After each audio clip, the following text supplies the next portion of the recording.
विटा पोलिसांनी केले गांजाची शेती करणाऱ्या युवकास गजाआड। नागेवाडीतील युवकाकडून 10 किलो गांजा जप्त।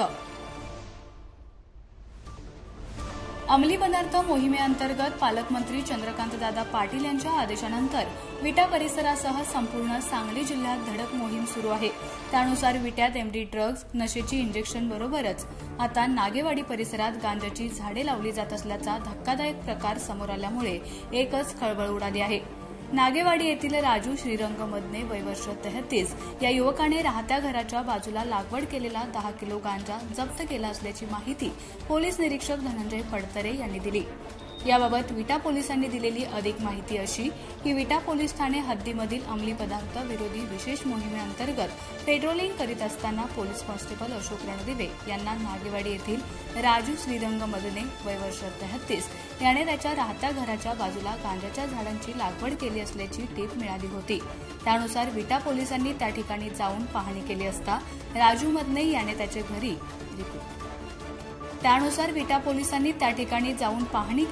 राजू मदने याने त्याचे राहते घराच्या बाजूला गांजाची लागवड केली असल्याचं दिसून आलं। त्यानंतर उपविभागीय पोलीस अधिकारी विपुल पाटील आणि पोलीस निरीक्षक धनंजय फडतरे यांच्या आदेशानंतर विटा पोलिसांनी राजू मदने याच्या घराच्या बाजूला पाहणी करून झडती घेतली असता मदने याच्या घराच्या बाजूला लहान मोठ्या आकाराची तब्बल 10 किलो वजनाची गांजाची झाडे आढळून आल्यानंतर विटा पोलिसांनी 10 किलो गांजाची झाडे जप्त केली आहेत।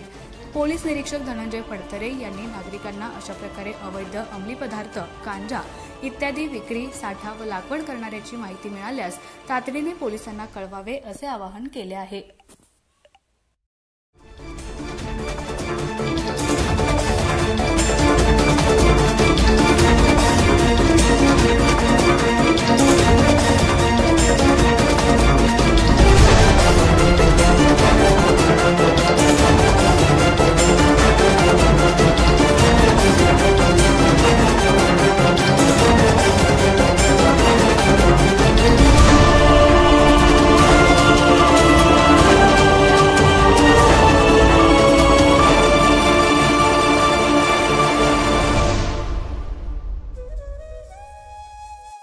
अशाच नवनवीन अपडेट्ससाठी आमच्या खबर गावाकडची या चॅनेलला सबस्क्राइब करा, आमचे व्हिडिओ लाईक करा आणि शेअर करा।